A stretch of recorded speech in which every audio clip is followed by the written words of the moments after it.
வணக்கம். யாழ்சிரியின் மதிய நேர பிரதான செய்திகளோடு இணைந்து கொள்ளும் நான் அந்தோணி பிள்ளை கிரேசியன். முதலில் தலைப்புச் செய்திகள். செம்மணியில் வெளியாகும் உண்மையால் பதறும் சரத் வீரசேகர. ஜெனீவா அமர்வில் தீவிரத்தன்மையட்டும் தமிழ் மக்கள் விவகாரம், சாட்சிகளை திரட்டும் நடவடிக்கைகள். நாடாளுமன்ற உறுப்பினர் ராமநாதன் அர்ச்சுனாவின் பதவியை ரத்து செய்ய மனு, இடைக்கால உத்தரவை பிறப்பிக்க மறுத்த நீதிமன்றம். செம்மணியில் அடையாளம் கண்ட 37 எலும்புகள், செயற்கைக்கோள் மூலம் அடையாளம் காணப்பட்ட அடுத்த இடம், வாய் திறந்தது அரசு. நாட்டில் அடையாளம் தெரியாத 3 ஆண்களின் சடலங்கள் கண்டுபிடிப்பு, விசாரணைகள் ஆரம்பம். வெளிவந்தது உயிரிழந்த அஜித்குமாரை காவல்துறை கொடூரமாக தாக்கும் காணொளி, முறைப்பாட்டை பதிவு செய்த சாட்சியங்கள். தொடர்பான விரிவான செய்திகள். இந்த ஆண்டுக்கான ஜெனீவா அமர்வில் இலங்கை தொடர்பான முக்கிய விடயங்கள் முன்னெடுக்கப்படும் என நம்பப்படும் நிலையில், முன்னாள் அமைச்சர் சரத் வீரசேகர தற்போதைய அரசாங்கம் ஜெனீவாவில் இலங்கை தொடர்பான தீர்மானத்தின் தீவிரத்தன்மையை இன்னும் முழுமையாக புரிந்து கொள்ளவில்லை என பகிரங்கமாக குற்றஞ்சாட்டியுள்ளார். தற்போதைய அரசாங்கம் இலங்கை தொடர்பான 46 கீழ் 1 தீர்மானத்தின் தீவிரத்தன்மையை இன்னும் முழுமையாக உணர்ந்து கொள்ளவில்லை என தோன்றுவதாக முன்னாள் அமைச்சர் சரத் வீரசேகர தெரிவித்துள்ளார். அவர் மேலும் தெரிவித்ததாவது, இந்த தீர்மானத்தின் கீழ் சாட்சிகளை திரட்டும் நடவடிக்கைகள் கூட தற்போது நடைபெற்று வருவதாக அவர் தெரிவித்துள்ளார். இந்த விவகாரம் இலங்கையின் எதிர்காலத்திற்கு மிக முக்கியமானது என்பதால் வெளிவிகார அமைச்சு இந்த விடயத்தில் அதிக கவனத்துடன் செயல்பட வேண்டும். இலங்கை மீது சுமத்தப்படும் போர் குற்றச்சாட்டுகள் போலியானவை என்பதை நாம் ஜெனீவா அமர்வுகளில் ஏற்கனவே நிரூபித்துள்ளோம். இதற்கான ஆவணங்களையும் தாம் சமர்ப்பிப்பதாக அவர் குறிப்பிட்டுள்ளார். எதிர்வரும் செப்டம்பர் மாதம் ஜெனீவா தொடர் ஆரம்பமாக உள்ள நிலையில் வெளிவிவகார அமைச்சு இந்த போர்க்குற்றச்சாட்டுகளை உறுதியாக நிராகரிக்க வேண்டும் என அவர் வலியுறுத்தியுள்ளார்.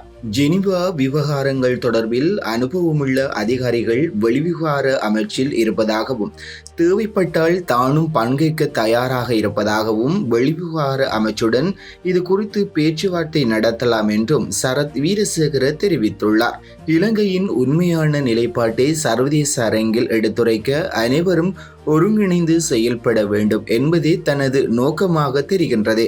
அதே நேரம் கச்சத்தீவு விவகாரம் பற்றி பேசிய சரத் வீரசேகர இந்திய தரப்பு அரசியல் ஆயுதமாக பயன்படுத்தி வருவதாகவும் சரத் வீரசேகர குற்றம் சாட்டியுள்ளார். கச்சத்தீவு இலங்கைக்கு சொந்தமானது என்றும், எந்த வளமும் இல்லாத அந்த தீவில் ஒரு தேவாலயம் உள்ளதாகவும், மீனவர்கள் தங்கள் வலைகளை உலர்த்த பயன்படுத்துவதாகவும் அவர் சுட்டிக்காட்டியுள்ளார். தமிழகத்தில் தேர்தல் நெருங்கும் வேளையில்தான் கச்சத்தீவு விவகாரம் இந்தியாவில் பேசுபொருளாக மாறுவதாகவும், அரசியல் லாபம் தேடும் நோக்கிலேயே அது குறித்து பேசப்படுவதாகவும் அவர் குறிப்பிட்டுள்ளார்.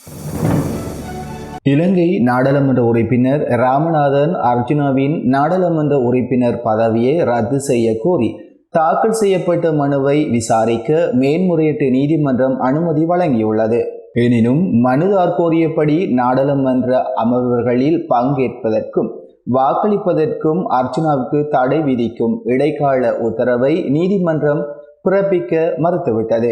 நாடாளுமன்ற உறுப்பினர் ராமநாதன் அர்ச்சுனாவின் பதவியை ரத்து செய்ய கோரி நீதிமன்றத்தில் அபினவ நிவகல் பெரமுனவின் தலைவர் ஓஷல்ல கேரத் இந்த மனு தாக்கல் செய்யப்பட்டது. குறித்த வழக்கு மேன்முறையீட்டு நீதிமன்ற நீதிபதிகளான மாயதுன்னே கொராய மற்றும் மகின் கபவல்ல ஆகியோர் அடங்கிய அமர்வு இந்த உத்தரவுகளை பிறப்பித்துள்ளது. இதில் மனுதாரர் சார்பில் ஆஜரான சட்டத்தரணி அசோக் பரன், ராமநாதன் அர்ச்சுனா நாடாளுமன்றத்திற்கு தெரிவான சந்தர்ப்பத்தில் அரசு வைத்திய சேவையிலிருந்து இடைநீக்கம் செய்யப்பட்டவர் என்பதால் அரசியலமைப்பின்படி அவர் நாடாளுமன்றத்திற்கு தேர்ந்தெடுக்கப்பட தகுதியற்றவர் என்று நீதிமன்றத்தில் வாதிட்டார். எனவே நாடாளுமன்றத்தில் அமர்ந்து வாக்களிக்க அவருக்கு சட்டப்பூர்வ உரிமை இல்லை என்றும் அவர் மேலும் குறிப்பிட்டார். இந்த நிலையில் நாடாளுமன்ற உறுப்பினர் ராமநாதன் அர்ச்சுனாவுக்காக ஆஜரான சட்டத்தரணி சேனானி தயாரத்ன தனது கட்சிக்காரர் நாடாளுமன்றத்திற்கு தேர்ந்தெடுக்கப்பட்ட போது சம்பளமின்றி சேவையிலிருந்து இடைநீக்கம் செய்யப்பட்டிருந்தால் அவரை ஒரு அரசாங்க ஊழியராக கருத முடியாது என்று குறிப்பிட்டார். எனவே அவர் நாடாளுமன்றத்திற்கு தேர்ந்தெடுக்கப்படுவதற்கு எந்த சட்ட தடையும் இல்லை என்றும் சட்டத்தரணி வாதிட்டார். இருதரப்பினரும் முன்வைத்த வாதங்களை ஆராய்ந்து மேன்முறையீட்டு நீதிமன்றம் இந்த மனுவை விசாரணைக்கு எடுத்துக்கொள்ள தீர்மானித்தது.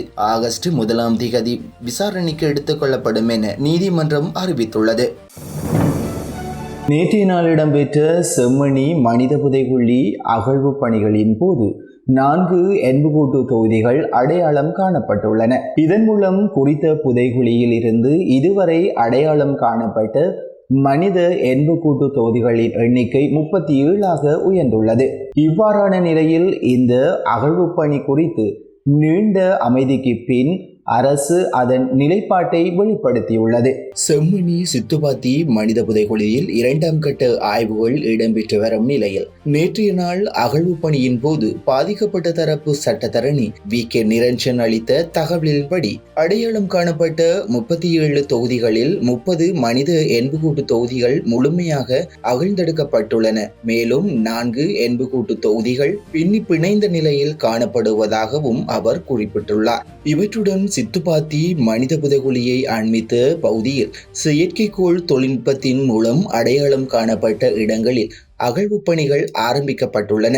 பேராசிரியர் சோமதேவவின் பார்வையின் கீழ் யாழ்ப்பாண பல்கலைக்கழகத்தின் தொழில் துறை மாணவர்கள் இந்த பணிகளில் ஈடுபட்டுள்ளனர். இந்த நிலையில் இவ்விவகாரம் குறித்து தொடர்ந்தும் மௌனம் காத்து வந்த அரசாங்கம் இந்த வழக்கு அரசாங்கம் பூரண ஒத்துழைப்பு வழங்கும் என தெரிவித்துள்ளது.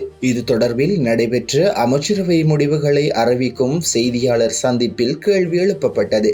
இதற்கு பதிலளித்த அமைச்சரவை பேச்சாளர் அமைச்சர் நலிந்த ஜெயதிச இந்த விடயம் தொடர்பான வழக்கொன்று கடந்த ஜூன் மாதம் 29 விசாரணைக்கு வந்ததாகவும் இது குறித்து குற்றப்புலனாய்வு திணைக்களம் மற்றும் நீதியமைச்சின் தரப்பில் சமர்ப்பணங்கள் முன்வைக்கப்பட்டிருந்ததாகவும் தெரிவித்தார். இந்த வழக்கு அரசாங்கம் பூரண ஒத்துழைப்பு வழங்கும் எனவும் வழக்கு நீதிமன்றத்தில் இடம்பெறுவதால் இது குறித்த மேலதிக விடயங்கள் தம்மால் தெரிவிக்க முடியாது எனவும் அமைச்சர் நலிந்த ஜெயதிச குறிப்பிட்டார். இலங்கையில் சட்டவிரோத குற்றச் செயல்கள் அதிகரித்து வரும் நிலையில் இலங்கையின் மன்னார், பொகவந்தலாவு மற்றும் கல்கிசு ஆகிய பகுதிகளில் அடையாளம் தெரியாத 3 ஆண்களின் சடலங்கள் கண்டுபிடிக்கப்பட்டுள்ளன. மன்னார் போலீஸ் பிரிவுக்குட்பட்ட ஓலத்தொடுவா கடற்கரை பகுதியில் கரையொதுங்கிய நிலையில் ஆணொருவரின் சடலம் கண்டுபிடிக்கப்பட்டுள்ளது. மரணித்தவர் இதுவரை அடையாளம் காணப்படாத நிலையில் இவர் நீல நிற காட்சட்டை மற்றும் சிவப்பு கோடுடைய நீல நிற டி-ஷர்ட் அணிந்திருந்ததாக போலீசார் தெரிவித்துள்ளனர். நீதவான் விசாரணையின் பின்னர் சடலம் மன்னார் வைத்தியசாலையின் பிரேத அறையில் வைக்கப்பட்டுள்ளது.